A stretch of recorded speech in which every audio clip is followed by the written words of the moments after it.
mën a jàll moom président Ousmane mën a waxtaan ak nit ñi kaf reetaan serein toujours président Ousmane mi ngi lay dalal kon xanaa rek ñu rendre antenne bi pour ki nga xam ne moo di président Ousmane Sonko mën a waxtaan ak sénégalais yi.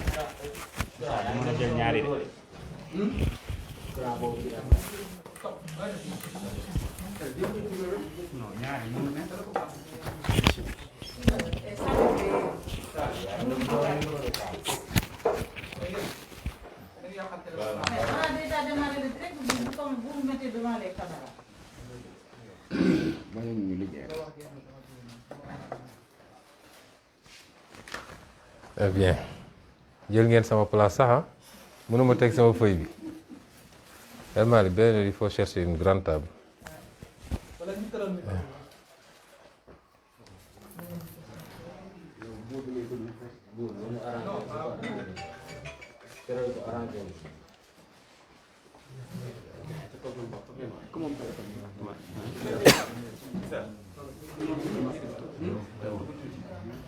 Je peux mettre les téléphones silencieux.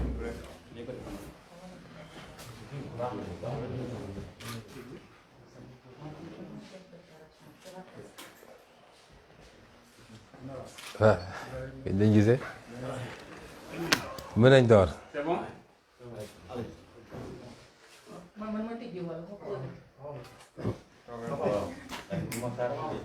mbokki Sénégal asalaamaaleykum man président Ousmane Sonko ma dellu si fas yéene seq ak yéen waxtaan bu gàtt bi mujj xawoon naa gudd tuuti waaye lañ ca waroon wax moo ko jaroon di leen gërëm di leen sant yéen ñi ñuy seetaan ñëpp di gërëm it suñu mbokk journaliste yi fi teew tey di doore sama wax ci ñaari wax yu am solo yoo xam ne benn boroom xam-xam bu ma seet si fan yooyu daf ma ko wax ne ma ci jamono ji nga toll ku la ne waroo wax danga war a noppi du sa mbokk ndax ña ka daan def ba wax bu jotee waxuñu toll nañ fu ñu bëggee wax mënuñoo wax ñaareel bi mooy ku la topp di la puus naan la li tubaab wax j'ai confiance en la justice du sa mbokk ndax boobu foo koy wax day fekk mu am justice bu indépendante surtout nag bu dee dossier boo xam ne dafa am cëslaayu politique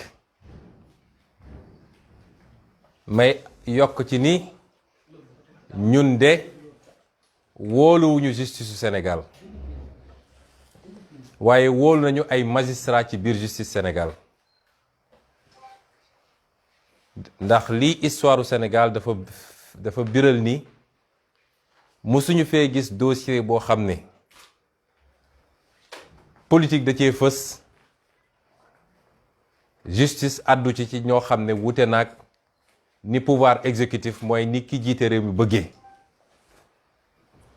soo amee it ay exception la moo tax ñu ne bëri na ñoo xam dañ naan il faut ñu wóolu justice ñun de wóoluñu justice te loolu dañ ko am firnde yu wóor yuñ ko teg waaye ci biir justice wóolu nañu ay magistrat ndax foo dem diñ fa gis ay nit ñoo xam dara mun leen këf dara mun leen yóbbu ñuy def waxtaan bi loolu ubbi la woon di ko jagleel sénégalais yépp waaye rawatina ñi nga xam ne nag dañuy suñu soppe ñu jaral leen lu bëree bëri waaye di ko yaatal nag ndax toll nañ foo xam ne sooy wax opinion bi yépp ngay waxal ñépp lay déglu ku la bëgg ku la bëggul ku ànd ak yow ku àndut ak yow ñu ciy sant yàlla nag bu ñu yàlla yóbbee ba foofu ndax juróomi at ci gannaaw rek wala juróom benni at ba ñuy door kenn xamuñu ci Sénégal di leen wax ni yéen sénégalais yi tey bu ñu toogee fii di waxtaan ak yéen seen njàmbarte moo ñu ko may ñun seen parlu moo ñu ko may waaye seen jàpp bi ngeen jàpp ci suñu xeex moo ñu ko may ndax su dul woon loolu rek defe naa lundi 8 def na léegi presque léegi mu def weer bu dul woon seen taxawaay lundi 8 googu la ñuy jël Ousmane Sonko ne ko caax tey duma toog fii di waxtaan ak yéen ñu leen ciy gërëm di leen ci sant ndax loolu kóolute gu mag la te defe naa mun nañ ne guléet la ci Sénégal guléet la ci Sénégal nguur yëkkati li muy yëkkati bugg ko sotti ci nit ak ko munti doon mu ne lii duma ko nangu parce que dañoo respecté wul samay droit nguur ga dellu gannaaw ba la ñu bëggoon def sottiwul loolu nag jàngat gu bari lañ ci jàngat te ñu jàmmarloo it jàngat gu bari lañ ci jàngat mooy projet bii nga xam ne ñun moom la ñu andi présenté ko Sénégalais yi am na fu mu toll Sénégalais yooyu fu sore ba ndaw ñi mag ñi jigéen ñi def projet boobu seen projet bopp mu jaral leen ñu xeex wala ñu sacrifié wu may wax ni projet boobu du Ousmane Sonko donte Ousmane Sonko am na ci solo ak fu mbir mi mun a mujj ak lu munti doon dafa am lu ñu ji te loolu meññ na li ci des mooy ñu mën a witti kon loolu kenn mënatu ko fay ci Sénégal moo tax ñun bu ñuy dugg ci projet politique dañu ne du projet personnel du parti unipersonnel waaye projet la boo xam ne ku patriotisme c'est-à-dire ku bëgg sa réew nekk sa dënn rek ku bëgg Afrique nekk sa dënn rek projet bi sa projet la seen taxawaay googu moo ñu may ñu nekk fii tey ba war a mën a wax ak sénégalais yi lu bari am na waaye seen taxawaay boobu moo ñu may ba li tubaab di wax ni gagné nañu la première manche mooy su doon match de football dañ naan premier mi-temps bi gagné nañ ko ndax suñu amul woon loolu du ñu am jot gu ñu jàkkaarloog sénégalais di wax ak ñoom ba tey biir na ci bopp sénégalais yépp nag même ñu àndul ak ñun ñépp dëppoo nañ ni lii ab complot la suñu nangu woon ñu taf-tafee ñu noonu ñu ko bëggoon def kon du ñu egsi fii mu des nag naka la ñu war a doxalee li ñuy dëgmal ndax boo nekkee ci xeex jàkkaarloog ñoo xam ne foo natt doole seen doole weesu na ko ci xarala li ñu yor ci alal gu ñu yor ci li ñu yor ci ay service moo xam administration moo xam police moo xam justice moo xam leneen ak leneen ñu téye ko seen loxo moo xam it lu ñu yor ci ay moyens yoo xam ne mun nañ koo jaarale ci ay nit ñooñu dem toogal leen di leen wax loo xam ne dañuy fexe ba nërmel xelu sénégalais yi li ma ni wax yéen sénégalais yéen a ma ko gën a xam soo jàmmarloog ñu mel noonu dafay laaj saa su ne étape boo toll nga taxaw xayma xool lu mu méngoog démarche parce que xeex bi doole dina ko gañe de waaye li koy gën a gañe mi ngi jóge ci xeltu boobu nag nga xam ne ñoo ngi koy saxal te wéetuñu ci moo ñu andi ba ñu xool ni ñii ñu jàmmaar lool muy Macky Sall ak ñi mu ay taalibeem yi muy yónni ñu koy defal lan mooy objectif am mooy di lépp lan la ciy wut parce que loolu buñ ko leeralee rek lépp lu ñuy doxal ci xeex bi dinañu xam fuñ koy teg ma tontu ni ñoom dañoo amoon li tubaab di wax objectif principal mooy dañu amoon lu leen tax a jóg loo xam ne mooy seen yitte bi gën a rëy yitte boobu mooy lan mooy fexe ba ala kulli xaal 2024 Ousmane Sonko du doon candidat élection présidentielle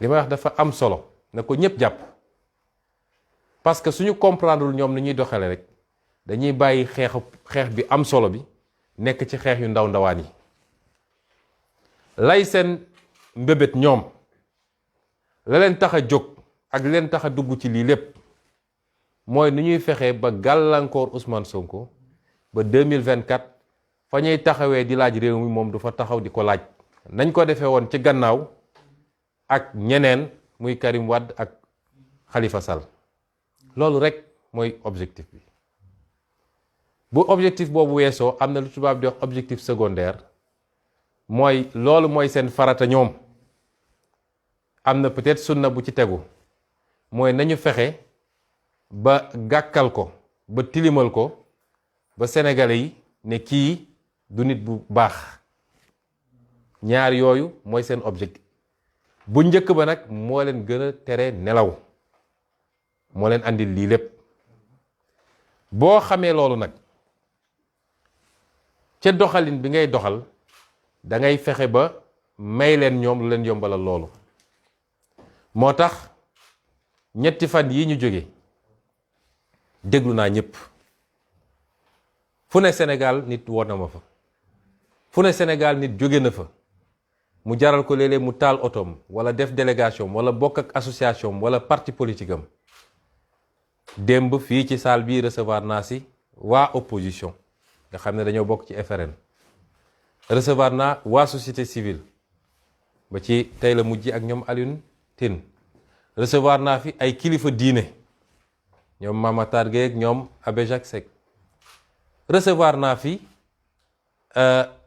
ay nit yoo xam ne bokkuñu ci benn kuréel waaye ñu Sénégal ñor la recevoir naa fi déglu naa fi wala woo nañ ma ci kilifa diine réew mi yëpp ñépp nag amul tarixa bi amul diine bi ci ay yóbbante yoo xam ne yegsi na ci man waaye ma doore ci li may wax li nga xam ne mooy li ci ëpp solo mooy ñi nga xam ne damay liggéey ñoom ñuy samay avocat parce que dossier bi nag dossier politique la téeméer boo jël juróom-ñett fukk yi politique la waaye am na ñaar fukk yoo xam ne ci yoon la ca war ci politique nag mooy li ñu def ba tey jii la ca war ci yoon mooy li ñuy liggéey ak ñi nga xam ne seen xam-xam màcc na jëm ci loolu muy suñu avocat toog nañu waxtaan ak ñoom ci ñaari réunion yu gudd muy dimanche bi passé ak tey jii ma déglu leen bu baax a baax loolu ñépp ñu ànd ak ñun képp ko ànd ak ñun dama bëgg loolu nga boole ko ci li war a tax tey ñu orienté suñu xeex ca lañu waxtaan lañu jàpp mooy benn dossier bi leen tax a jóg ñu ne dossier siif la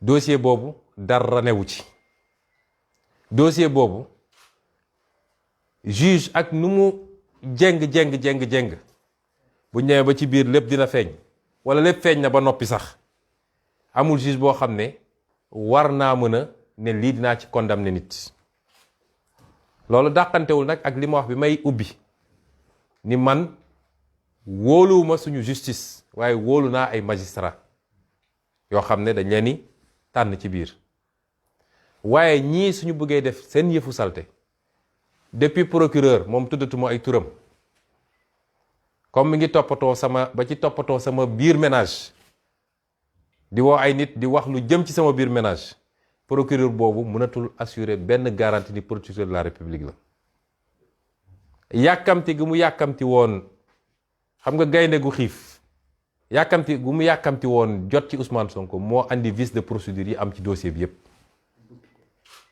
wala bukki bokk ndax sax jox wax ko gaynde sax day rëy waaye procureur boobu ba ci la ñuy tànn ci juge d'instruction ba la ñuy tànn ci juge yu war a àtte état wala Macky Sall ak ay ñooñam bu ñu yëkkatee ab dossier loolu yëpp dañ ciy tànn ñu leen fay toogal ba defal leen li ñu bëgg a def. moo tax dama ne lii ma wax ni dàkkantewul ak li ma njëkk a wax. waaye ñu dellu ci dossier bi ñoom li ñu jàpp mooy dossier bi dossier bu vide la, dara newu ci. te li Sénégalais yi gisagum yépp jëm na ci côté boobu. comme am dossier bi dara newu ci, ñun am na benn piège bu ñu war a moytu, benn ndëgg sërëxal. mooy ñu may leen fu ñu créer beneen dossier ci biir dossier bi. parce que loolu mooy seen bëbët yépp nag. tey xam nañ ni dossier bi yëkkati nañ ko, defe naa mujj naa diis ci ñoom. suñ ko mënoon yebbeeku ko waaye dañoo ñëg. ànd ak jàpp nañ ni bu leen bii rëccee dootuñu am fu ñu mën a jàppee Ousmane Sonko. moo tax ñu continuer li ñuy def. lañu gis ñoom mooy buñ leen may fu ñu créer dossier ci biir dossier. loolu mooy lan? mooy tey bu ñu nee demuñu uyu ji, def nañ ko benn yoon xeex ak ñoom, yàlla am lu ñu ci may, nun xeexuñoo ak ñoom ndax sama kër gi génnuma fi, waaye ñi nga xam ne sopp nañ ñu te kenn joxu leen mot d'ordre ñoo jóg spontanément, ñoo ne bërët jóg ne ñun ñëpp nañu daje ji kër Ousmane Sonko. gis nañ lundi 8 li fi xewoon. waaye tey bu ma dellu siwaatee ne dew ma, ñu jël seen arme yépp yónni ko fii, la ñuy njëkk a def, ma leeral ko ci bopp Sénégal yépp, mooy ne dinañ ko coller li ñuy tuddee de rébellion. Rébellion mooy koo xam ne juge de la yónni convocation nga ne dew ma, ñàkk a dem nga ci jëmm ji ne dew ma, loolu du délit. waaye bu ñu yónnee seen armée ne dem leen jël ko, foo jaar même soo nee defuma benn résistance, ñu fexe ba créer un peu de violence, bu ñu wëlbati koo dem ne dafa doon résister. donc nañ ko coller rébellion. bu boobaa nag lañ doon ut ci dossier bu njëkk ba te mënuñu koo am, dinañ ko gaaw a am fii ndax flagrant délit lañ lay yóbbu, àtte la, def la 6 mois daal di takkal sa casier, jeex na. kon xeex bi léeg-léeg da nga ciy boole xel, ndax ñoom bu ñuy def seen dëgg sërëxal du doon benn, dañ koy lal ne bu rëccee ci bii dañu fexe ba am ko ci bii. loolu nag mun naa ne door nañ ko. may wax Sénégal yépp nag nii, jamono ji ñu toog tembe, gannaaw dossier bii ñu tudd muy dossier Siff, ubbi nañu beneen dossier boo xam ne nee nañu appel à l'insurrection. mooy dañoo woote fippu. fii kenn mus fee woote fippu. dañu ne buñ ñoo buggee jaay doole ci loo xam ne suñu àq la, constitution may nañu ko, danañu bañ ñu nit ba suñu doole yem. loolu kenn mënu cee attaquer kenn. au contraire, ñoom ñoo def li ñuy wax délit de provocation. waaye tey jii ci premier cabinet bu Samba Sall ubbi nañ fa dossier bu ñu tuddee noonu ne dañoo woote fippu. ci dossier boobu la ñu jàppee 23 ci suñuy ndaw ba tey ji ñu ngi Cap Manuel. waaye bu ñu jàppee 23 yooyu ba noppi, dañu ne am na keneen koo xam ne dugalaguñ ko, ñu tuddee ko X dellu si na. may wax Sénégal yépp nag X boobu lañ ca jublu ñoom mooy Ousmane Sonko. xam nañu seen dossier bi du sotti, lañ ca jublu mooy wëlbatikuwaat gannaaw luy xew ci fan yii ci juge 8e cabinet. bu dee la ñu bëgg a def sotti na te ñu am ci la ñu bëgg, ñu gaawantu yokk ci bii ne X bu ñu doon wër moom la, ndax moo woo xale yi ne leen génn leen. kon ñépp nañu xam ni seen pexe yemul ci benn. pexe yi dañ koo lal. beneen ñetteel bi ñu doon waajal mooy suñu ne Ousmane Sonko nee na du dem, ñu yónni fi GIGN wala BIP, fexe ba jaxase affaire yi. bu ñu génnee nag ne dafa doon résister, moo tax dañ ko yokkal délit rébellion, jugé ko flagrant délit, dem tëj ko. teyit toujours ci gis-gisu avocat yi, mooy dem ak ñàkk a dem benn résultat bi la mooy boo demul it dañ fi yónni armée ñi fi nekk dinañu résister peut-être wala suñu résister wul xale yi dinañ jóge fële résister deret dina tuuru waaye yàgg da nga dem. kon pour bañ leen may porox ndoll yooyu nga xam ne mun nañ ci jaar pour génne leneen loo xam ne loolu day yomb ci ñoom ni dossier bi jafe ci ñoom moo tax avocat yooyu ñoom ñépp bi ñu dajee ñëw taxaw ñaan ñu insister joxe seen conseil ñu déglu leen. balaa may génn ci avocat yi dinaa leen jagleel ay remerciement jaajëfal leen ndax sonn nañ torop ci dossier bi mbir mi dooree ba léegi amul bëccëg amul guddi fii laa leen di woo ñu bàyyi seen yitte ma lim leen muy maître Massokhna Kane maître Ciré Clédor Ly maître Khoureychi Ba maître Demba Ciré Bathily maître Youssouf Camara maître Joseph Étienne Dione maître Bamba Cissé maître Ousseynou Ngom maître Ndoumbé Wane ak maître Djibi Diagne waaye it di remercier ñi nga xam ne toujours ci avocat yooyu bokk ci dossier bi waaye gën a sonn ci suñu ndaw yi nga xam ne jàpp nañ leen suñu jigéen yi nga xam ne jàpp nañ leen tey jii defe naa am nañ lu mat 53 muy juróom fukk ak ñett yoo xam ne ñi ngi ci loxo Macky Sall ñooñu maître Amadou Sow maître Babacar Ndiaye maître Abdoulaye Tall maître Théophile Kayosi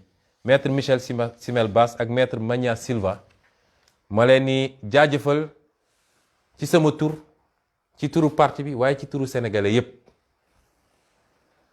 mbokk yi gannaaw bi ma waxee li nga xam ne mooy taxawaay avocat yi ma dolli ci ni ñëpp intervenir nañu wax naa leen di parti politique opposition yi daje ñoom ñëpp fii ñëw ñaan ñu ko wax naa leen li nga xam ne mooy suñu kilifa diine yi ndax ñoom dañu wax ni ay régulateurs sociaux lañu wax naa ko keroog ñu bari dañ naan nañu génn wax waaye am na fu ñuy waxee fu nit yéegut te it ormal seen bopp ñun ñu ñëwaat ormal leen moo tax li olof naan ku ndëbb ni rey sa maam bu dee da nga ñaanoon démb ñaan barki démb dégluwuñ la balaa ngay génnaat di wax di nga xool lu bari waaye yónnee nañu ci ñun ñoom ñépp daje mu jaar ci suñu sëriñ sëñ Abdou Mbàkke bu Daaru Muxti daa di ñëw wax la même chose may wax nit société civile bi def nañu la même chose suñu parti bi ñu bokk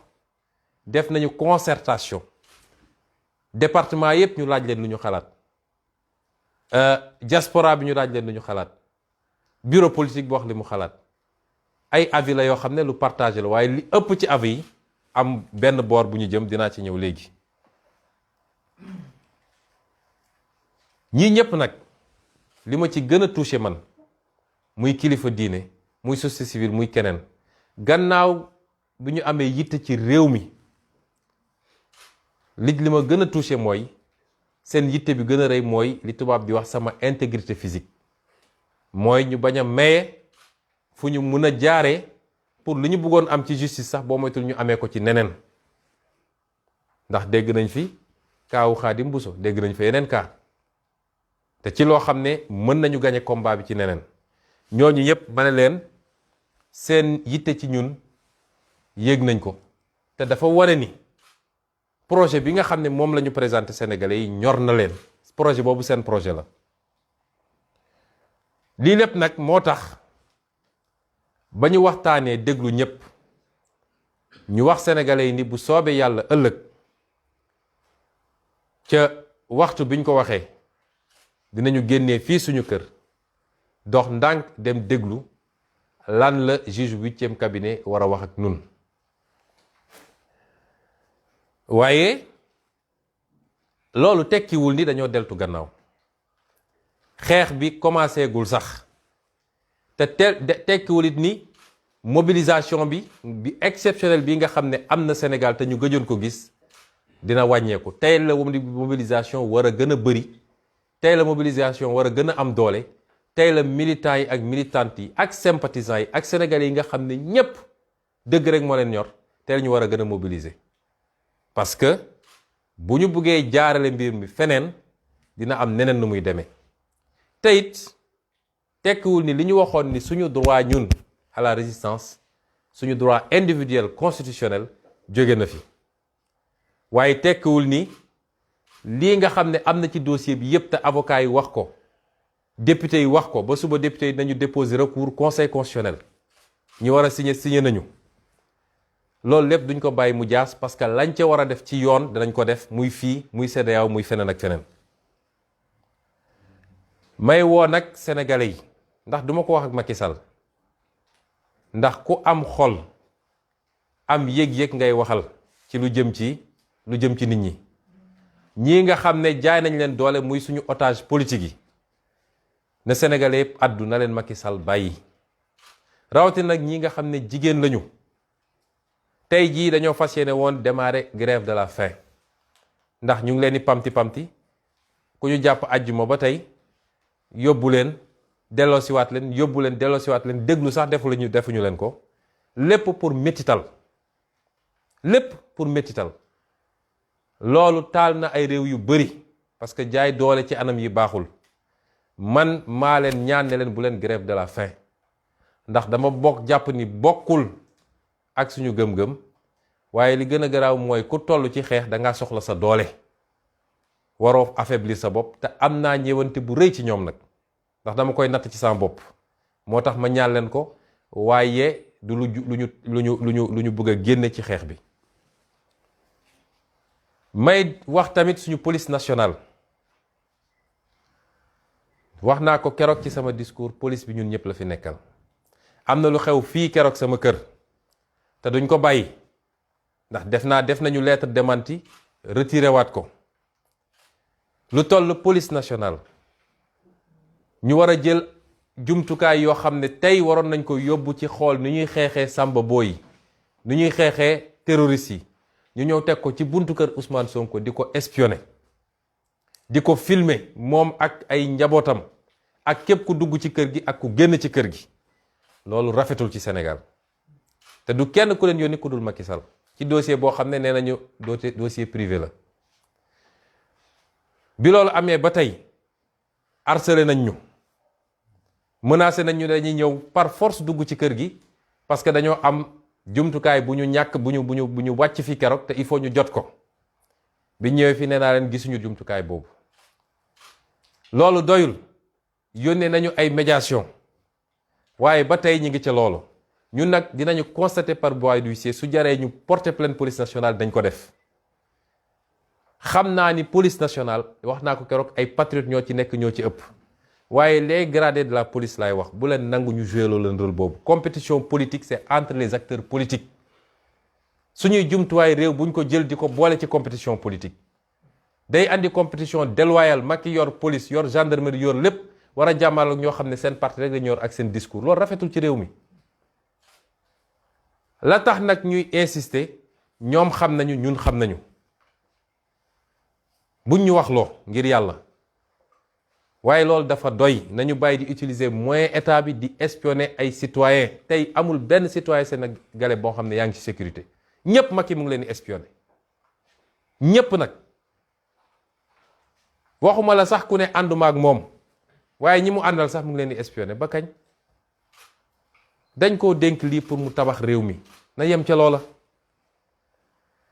di wax tamit ni Sénégal amul kenn koo xam ne tey umpale nga ni lii complot la ak manipulation médiatique bi ñu def yépp chargé plateau yi lu ne ñu wax ko tey soo jëlee sénégalais téeméer boo jël juróom-ñeent fukk yi nee nañ la lii complot la te bis bu nekk nag yàlla tojal leen lu bees loo xam ne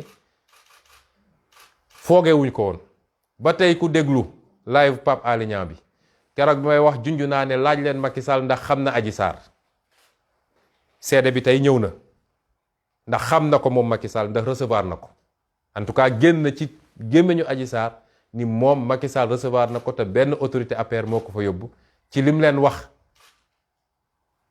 moom mi ne moom amul taaw comploté ma wax sénégalais yëpp ni ki ngeen dénk réew mi mu ne mooy président de la république ci day wàcc ba ci caniveau yi di comploter contre ses adversaires politiques ci nu mu gën a ñaawe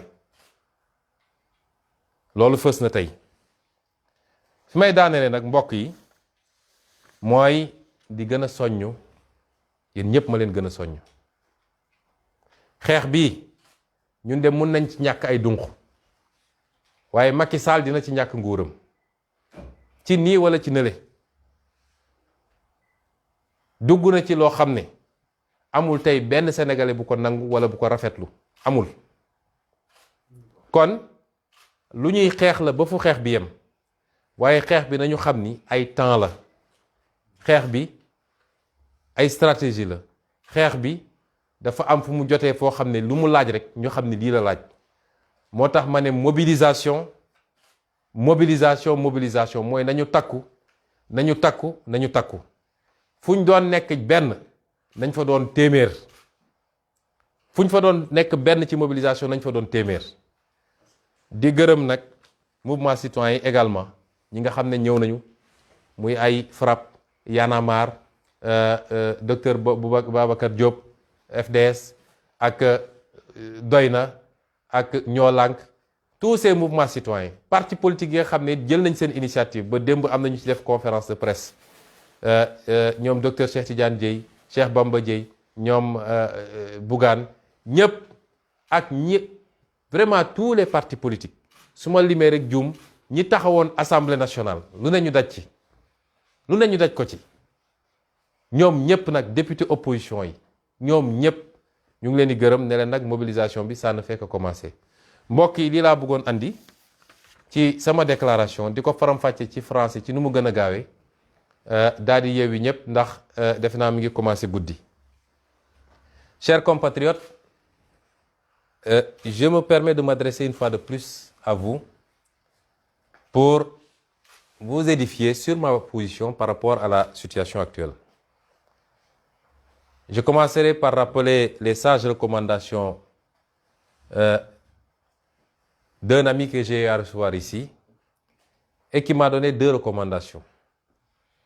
Dans les circonstances actuelles, tous ceux qui te diront de te taire et de ne pas parler ne sont pas avec toi. Mais tous ceux également qui te recommanderont de faire confiance à la justice ne sont pas avec toi. Il a parfaitement raison.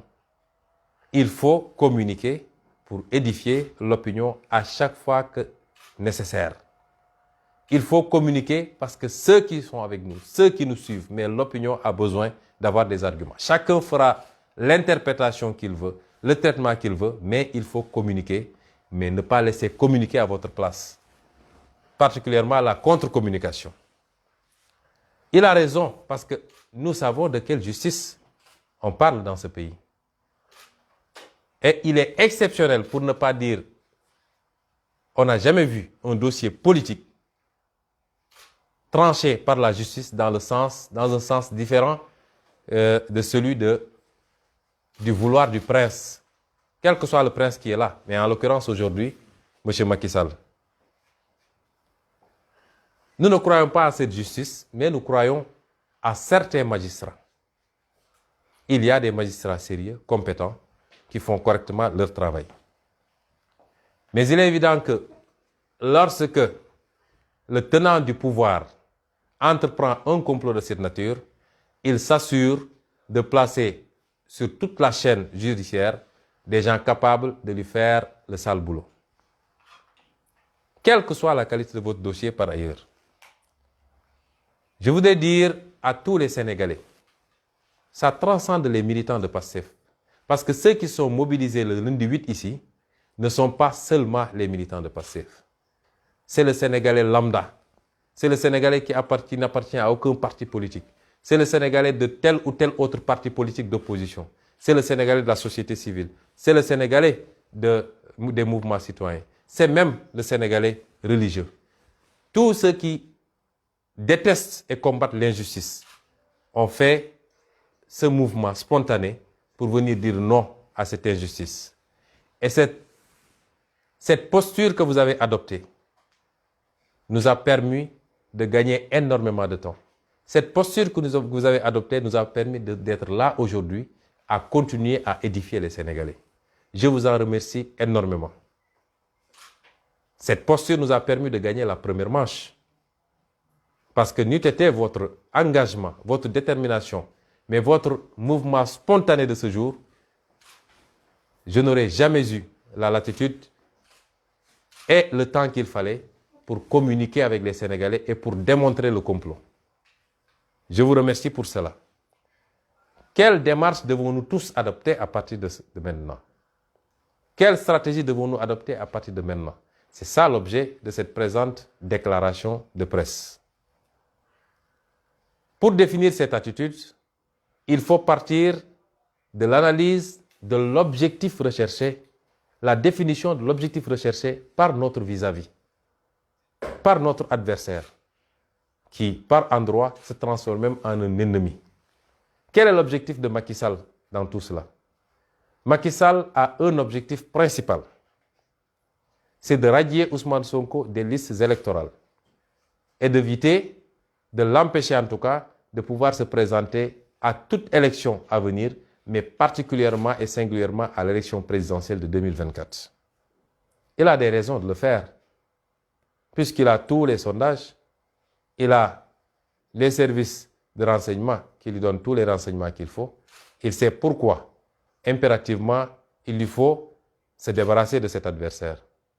Et justement, la tournure qu'a prise cette affaire, la démonstration de force qui a été faite par vous tous, chers compatriotes, le renforce dans sa crainte qu'il a en face de lui un adversaire qui, s'il se présente à une élection en 2024, et même s'il se présente dans des listes pour les prochaines élections locales et législatives, est un adversaire qui pourrait facilement le battre.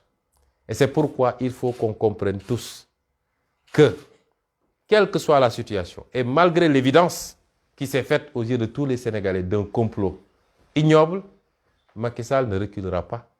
Parce qu'il considère que s'il rate cette occasion de se débarrasser de cet adversaire, il n'en aura plus d'autres pour se rattraper.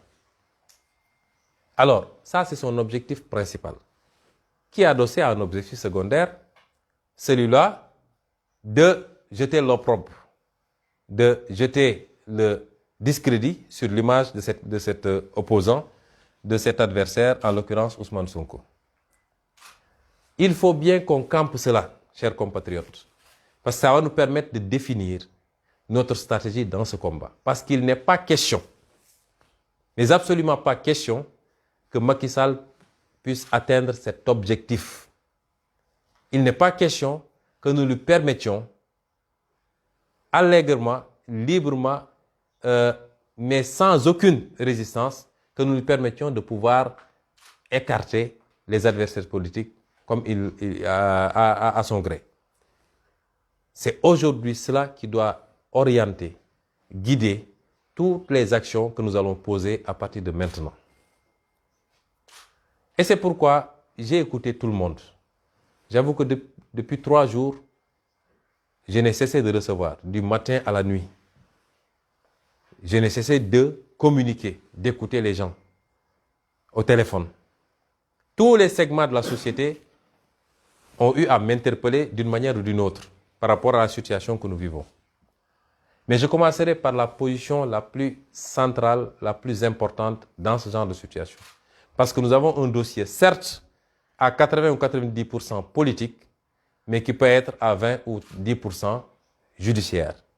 Et quand on parle d'un dossier judiciaire, on parle d'avocats, parce que c'est les hommes de l'art, c'est les hommes du métier, et c'est pourquoi je me suis permis de m'entourer, avec le soutien de tous les Sénégalais, d'avocats rompus à la tâche. Et quand on prend des conseils, on les écoute. Nous avons tenu 2 longues réunions ici, dans cette salle même, avec ces avocats, le dimanche passé et aujourd'hui même. La position de ces avocats, c'est de dire, 1, nous avons un bon dossier de viol qui sera facilement démontable devant toute juridiction. Ce que je dis là n'est pas contradictoire avec les propos de l'introduction, c'est de dire que nous ne faisons pas confiance à la justice. Mais ça ne nous empêche pas de dire, quand des avocats se saisissent d'un dossier et l'examinent, de dire que nous avons un bon dossier. Et que nous pouvons nous battre sur ce dossier.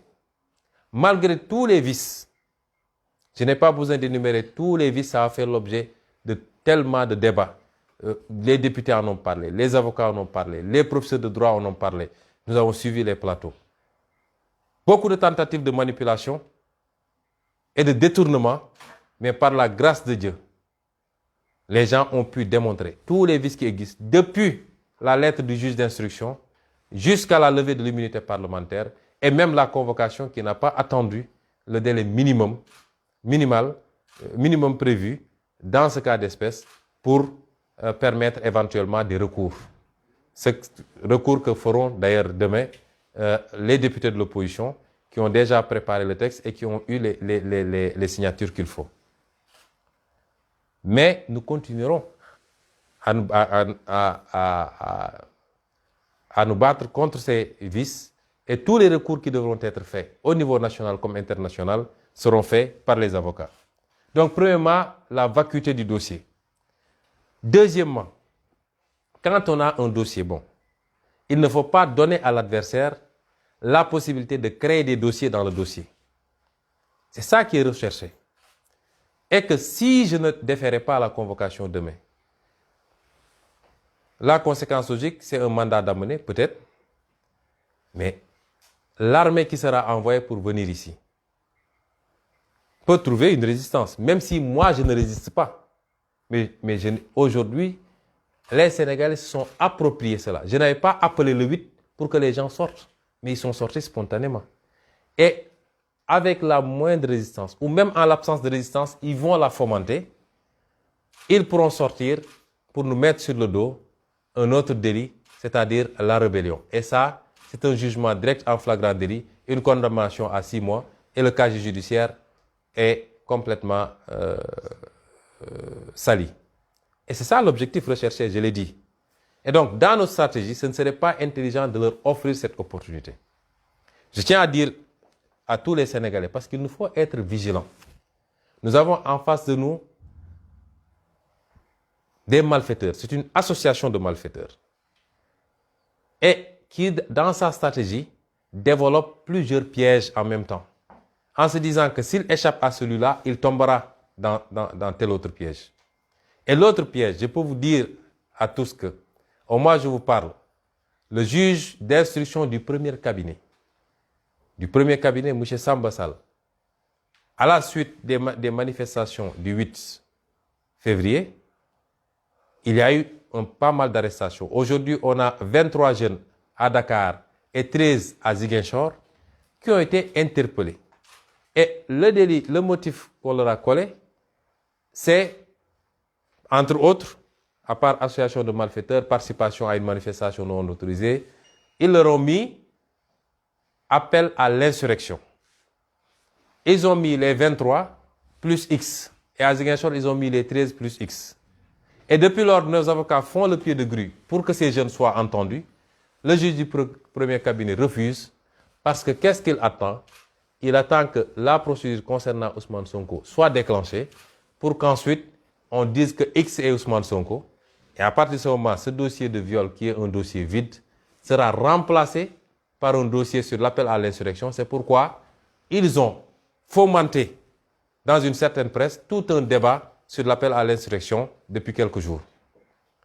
Il nous faut être vigilants et il nous faut être prêts à faire face à ce nouveau forfait, en tout cas cet éventuel forfait qui viserait à rattraper le coup puisqu'ils l'ont raté avec le complot ignoble de Macky Sall. Donc, puisque y aller demain et ne pas y aller, le résultat sera le même au finish, parce que nous pouvons résister éventuellement, mais nous ne pouvons pas résister ad vitam aeternam à toute une gendarmerie, toute une police et toute une armée. En tout cas de cause, la raison voudrait qu'on aille répondre demain. C'est ça la position des avocats. Je me permettrai de remercier tous ces avocats. J'y tiens particulièrement parce que j'ai travaillé avec eux depuis plusieurs jours et je sais tous les sacrifices qu'ils consentent pour défendre ce dossier, pour y travailler, pour préparer tout ce qu'il faut préparer.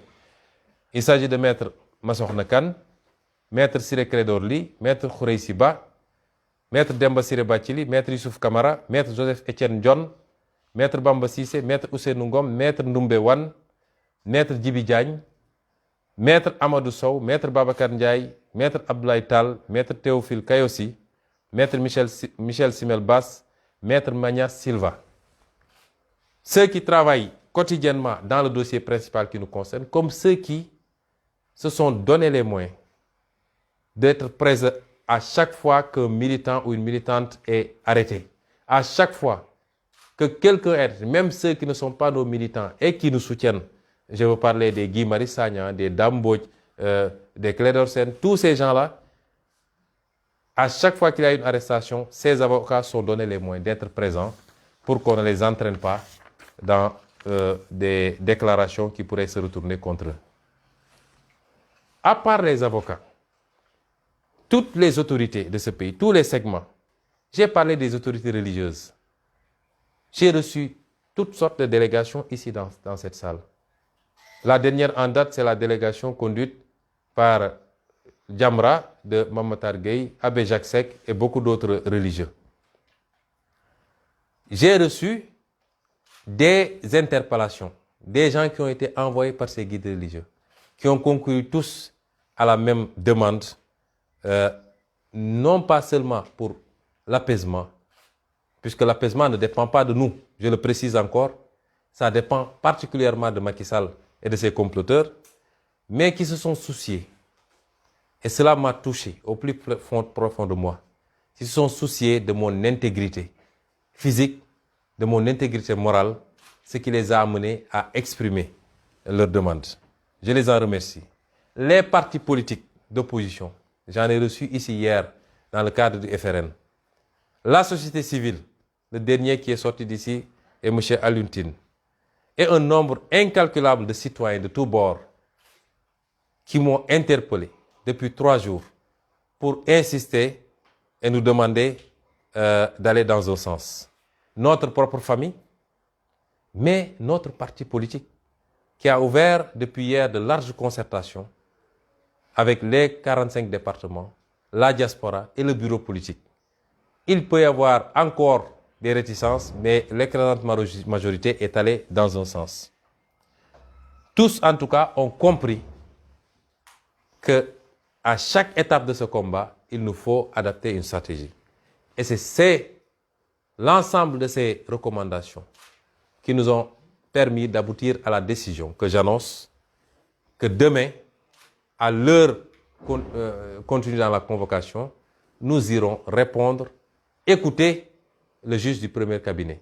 Mais cela ne veut absolument pas dire une abdication.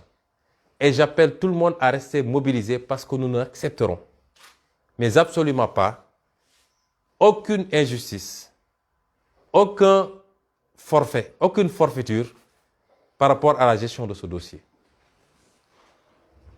Je dirais également, je continuerai les appels en appelant toutes les composantes de la nation. Et en première, les femmes. Les femmes, parce que 17 femmes aujourd'hui sont retenues par Macky Sall. 17 femmes qui n'ont rien, absolument rien fait, si ce n'est de se déplacer pour se rendre au domicile de Macky Sall. 17 femmes depuis 4 jours maintenant. Depuis 6 jours maintenant, sont retenues et malmenées.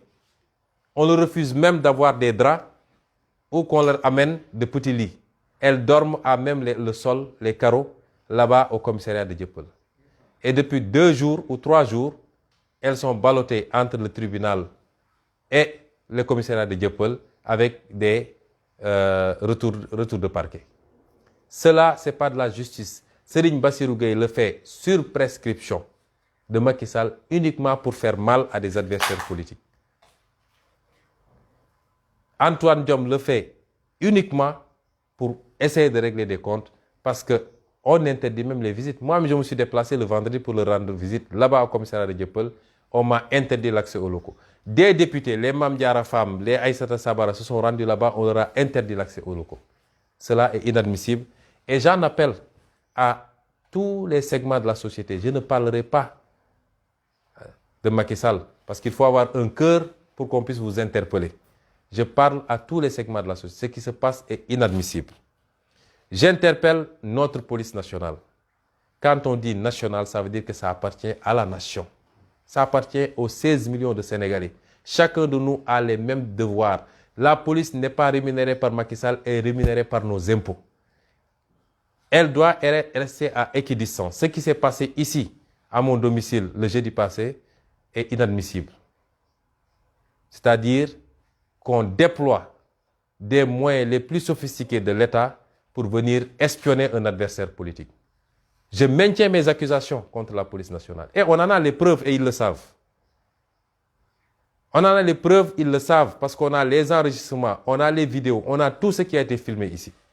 Que cette police nationale puisse se déplacer pour venir espionner un adversaire politique, mettre ici une fourgonnette qui filme 24 heures sur 24 ce qui se passe dans ma maison et qui intercepte tous les sons émis à partir de cette maison, c'est inadmissible. Et ça, c'est Macky Sall. On a accusé un recul extraordinaire dans ce pays avec Macky Sall. Et s'il y a un Sénégalais qui pense qu'il peut échapper à ça, s'il y a un Sénégalais qui ne se sent pas concerné, c'est qu'il se trompe. Tous les Sénégalais sont en danger parce que tous ceux qui diront que je ne réfléchis pas comme Macky Sall, je n'exprime pas les mêmes opinions que Macky Sall, sont systématiquement écoutés, traqués, piégés, manipulés pour avoir des ennuis judiciaires. Il faut aujourd'hui que chacun et chacune d'entre nous en soit conscient. Même les guides religieux sont espionnés dans ce pays. Que tout le monde le sache. Et cela est inadmissible parce que c'est une violation de la Constitution. La propriété privée, les données personnelles. Il y a des lois pour ça. Mais Macky Sall n'en a cure dans cette obsession de se maintenir au pouvoir. Je le dénonce, je le regrette et nous donnerons les suites qu'il faut parce que depuis des jours, on est harcelés ici.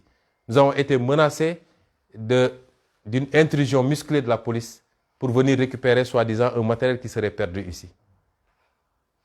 Nous avons ensuite eu des émissaires qui sont venus négocier. Nous n'avons pas vu de matériel ici, je le dis. S'ils viennent, ils ne trouveront pas de matériel ici parce qu'on n'en a pas vu. Ils n'ont qu'à dire aux Sénégalais quel matériel ils ont pu perdre ici pour continuer à faire cette pression sur nous. C'est inadmissible. L'éclatement du complot, j'en terminerai. Je n'ai plus besoin de donner des éléments. 90% des Sénégalais sont convaincus et conscients que c'est un complot de très bas niveau. Ce qu'ils ne savaient pas ou ce qu'ils ne pouvaient pas établir, c'est jusqu'où il y a la chaîne de responsabilité. On a parlé de la fameuse avocate. Aujourd'hui, on a des preuves supplémentaires de son implication jusqu'au cou dans cette affaire-là. Et de son mari également, qui est ministre dans ce pays-là. On a toutes les preuves de ces implications-là. Et on exigera ce qu'il faudra pour que la justice fasse ce qu'il a à faire, le moment venu.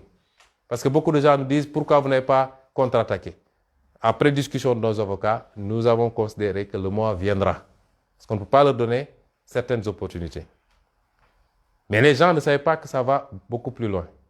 Je l'ai dit l'autre jour lors de ma déclaration, j'ai dit les Sénégalais n'ont qu'à poser une question très simple à Macky. Est-ce qu'il connaît Adji Sarr?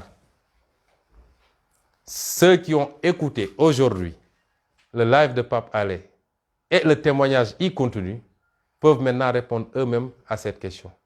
C'est que Macky Sall aurait reçu même Adji Sarr de la bouche de cette dernière, l'aurait reçu parce que celle-là lui a...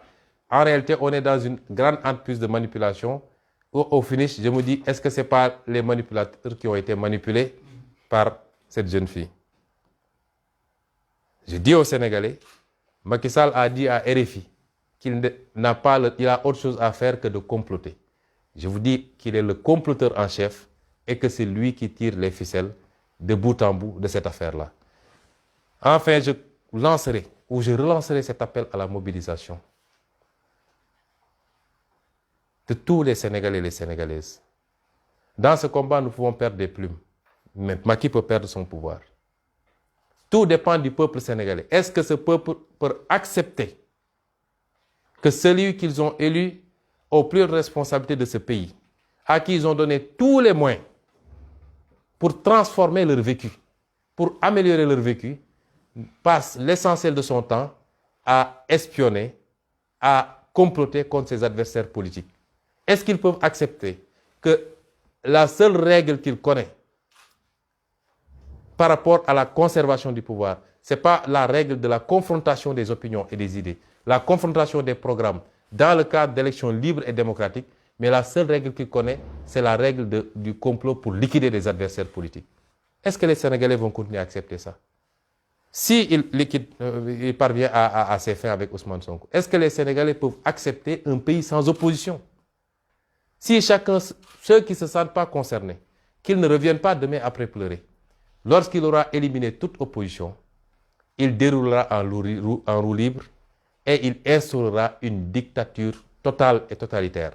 C'est ça qui se joue actuellement et cela interpelle chacun et chacune des Sénégalais. Ceux qui étaient déjà dans la mobilisation, renforcez cette mobilisation.